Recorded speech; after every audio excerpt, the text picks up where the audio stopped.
It's finally official. Halo is coming to PlayStation, joining Gears of War and Forza to symbolize Microsoft's Big Three finally making the jump to rival platforms. However, it isn't Halo Infinite or the Master Chief Collection that are launching, but rather Halo Campaign Evolved, a remake of the very first game in the series, which launches in 2026. The former 343 Industries, now Halo Studios, is going back to where it all began, seemingly starting afresh and introducing a new generation and console audience to the legend of Master Chief. While there's a lot of talk about ensuring that the original feel of the title has evolved to suit modern players and not modernizing for the sake of modernization per Halo Studios, what's new with the remake? How does it differ from the original Combat Evolved? Is there any new content for longtime fans to sink their teeth into? Check out 10 of the biggest differences, starting with 4-player campaign co-op.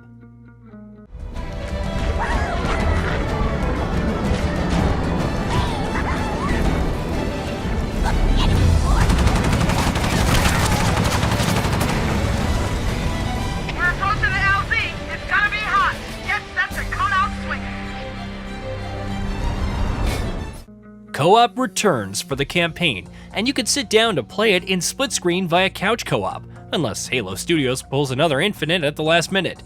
However, unlike the original, it's also playable with up to 3 other players via online co-op. It wouldn't be a feature in the series until Halo 3, so prepare for a whole lot more chaos this time around. Will you be controlling another version of Chief or rolling around as a Marine? That hasn't been confirmed just yet, but we're still excited. Unfortunately, those seeking to play split-screen couch co-op on PC will be disappointed. It's a console-only feature. As anyone who played the original will tell you, its campaign levels aren't specially built for 4 players. For Campaign Evolved, the development team is carefully rebuilding almost every level and every encounter with more fidelity per creative director Max Alsgar. As we're rebuilding the technology for this game, we've had to do it piece by piece, which included reevaluating all of the individual elements as we're revisiting them in the original game. That includes thinking about how all of the original encounters and spaces can scale to accommodate that many players. Side-by-side images of the silent cartographer certainly give that impression, but once again, the idea is to ensure that it all still feels exactly like the Halo that fans know and love. Improved Wayfinding.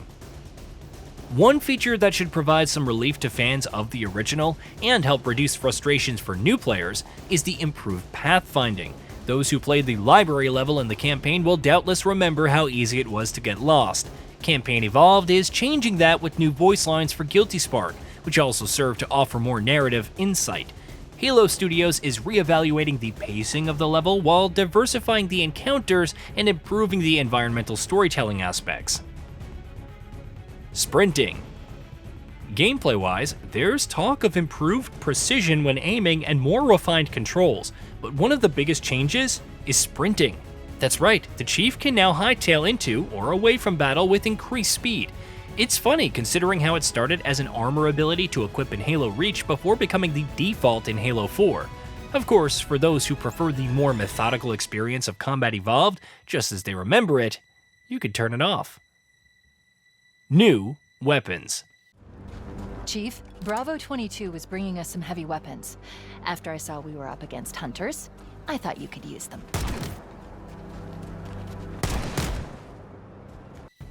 New is a misnomer in this sense, since technically the needle rifle, beam sword, and battle rifle aren't brand new weapons. The needle rifle appeared only in Halo Reach, with a variant, the Blood of Subin Carbine, appearing in Halo 5 Guardians. The energy sword was introduced in Combat Evolved, but became unusable from Halo 2 onwards. The battle rifle also made its debut in the second game to become a staple ever since, and arguably the most balanced weapon in the franchise. Campaign Evolved tosses all 3 of these in alongside the default weaponry, thus raising the total number to 9 for more variety than the original. Piloting the Wraith. It's also slightly increasing the number of vehicles. The first Halo featured 4, the UNSC's Scorpion tank and Warthog, and the Covenant's Ghost and Banshee. The latter did field a tank known as the Wraith, but players couldn't pilot it. Well, now you won't have to ponder over what could have been while attempting to flip it, since the Wraith is now a pilotable vehicle. On a side note, Halo Studios is also making a slight change to the Warthog. Instead of accommodating 3 players, the driver, passenger, and turret operator, there's now a small space on the bumper for a 4th, thus ensuring that no one is left behind. You know, unless you intentionally leave them, of course. Hijacking enemy vehicles. Not only that, but you can now hijack vehicles from enemies, a feature that wouldn't be available until Halo 2. This essentially allows for hopping onto a vehicle's side, sometimes from the front, avoiding a head-on collision, and promptly ripping the driver away to commandeer it. Yet another staple of the franchise as we know it, and it's finally coming to the original campaign. 3 new prequel missions. Outside of the campaign, Halo Campaign Evolved will feature 3 brand new missions. These are part of a prequel arc starring Master Chief and Sergeant Johnson. While details are sparse, you can expect new character interactions, mechanics, characters, environments, and even enemies who will also have new behavior. How will they transition to the original story? How long will they be? Are there any new insights to potentially glean? All this and more have yet to be detailed. Dozens of skulls.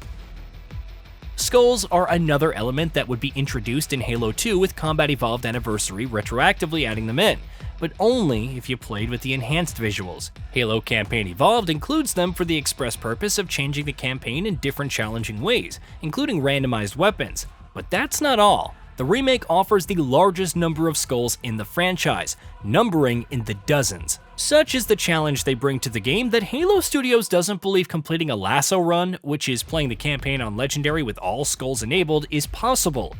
But it should be fun to see the hardcore fans try. Crossplay and cross-progression. Online multiplayer wasn't really a thing for Halo Combat Evolved, never mind cross-platform play or cross-progression. Campaign Evolved will feature both.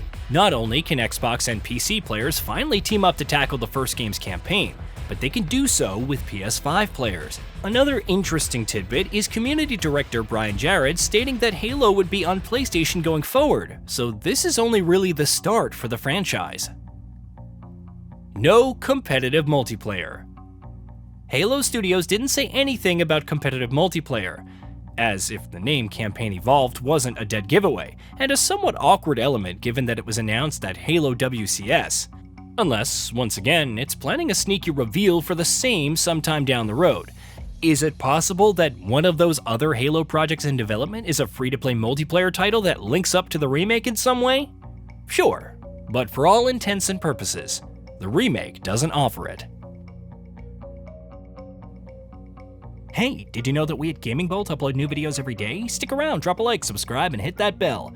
And let us know what kind of content you'd like to see in the future with a comment below.